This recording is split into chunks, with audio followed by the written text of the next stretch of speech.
Well, the Bulls took full control last week after that pretty massive sell off a couple of weeks ago. Seemed to be putting that in the rearview mirror. So it was a fantastic week across the board from an economic standpoint, inflation standpoint. Just everything pointed kind of in the right direction, and that perfect storm just really took off, and all indices were firmly up. So let's kind of get right into it. This is your market in minutes report, of course. We're looking back on last week, August 12th through the 16th. I'm Mike Minter, Chief Investment Officer with Financial Synergies. So let's dive into the numbers.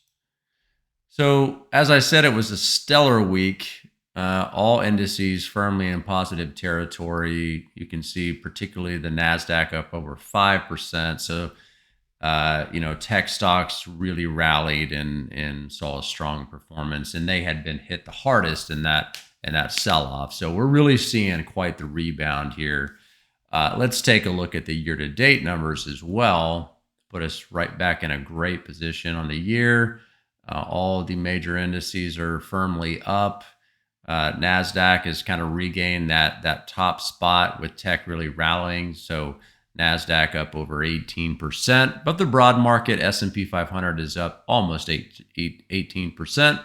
So just across the board, just absolutely stellar numbers here. Let's take a look at rates real quick. These continue to come down. So, this is overall a positive development. The 30-year mortgage at one point had dropped down to, I think, at close to 6.5, basically just within the course of a couple of days. I think it's sitting right around 7% now. But just across the board, as you can see, rates have come down substantially. So that's all good news. Let's now take a look at kind of the stories behind the numbers. We did have some upbeat economic news. So 3 critical economic data points gave us what we were looking for, really. So we had wholesale inflation, consumer prices, and retail sales.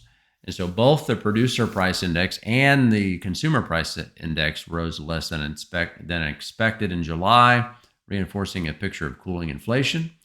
And the July retail sales report on Thursday was stronger than expected, which added more fuel to the rally. Market action slowed down on the week's final trading day, with positive consumer sentiment gains countered only by a drop in housing starts.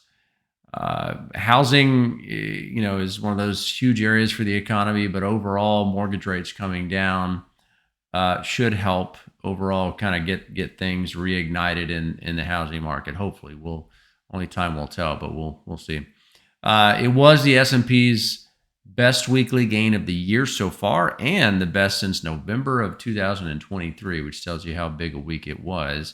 The gains helped erase losses from earlier in the month when this carry trade news from Japan really unsettled investors, and that's that drop we were talking about that occurred a couple of weeks ago. And I did a couple of separate blogs on that one if you want to check those out, and also did one on the carry trade if you want to kind of nerd out on some of the details on that. But if not, no biggie. Just know that we have rebounded substantially from that sell-off. So a double assist here. We had last week's market rally saw assists from 2 places, really: economic data and constructive Fed comments. So on Thursday, Atlanta Fed President Raphael Bostic said he had a lot more confidence that inflation is sustainably on its way to 2%.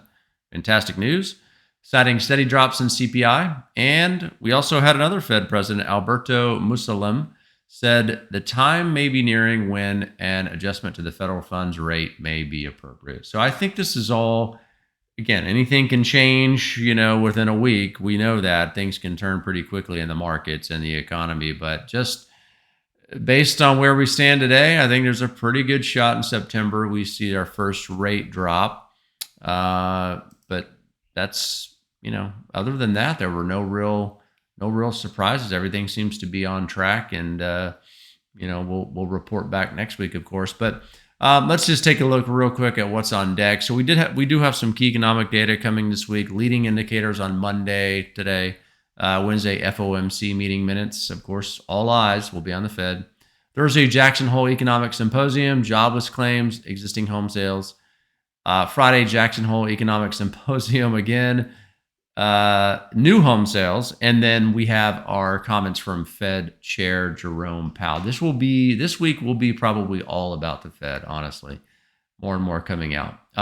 Companies reporting earnings. Not a huge week, but Monday we have Palo Alto, Tuesday Lowe's, Wednesday TJX and Analog, and then Thursday we have Intuit. So that rounds out the week, folks. As always, thanks for tuning in. We will report back next week with everything we find throughout the week. This is our contact information. Should you need to get a hold of us, we'd love to speak with you, whether you are a client or not.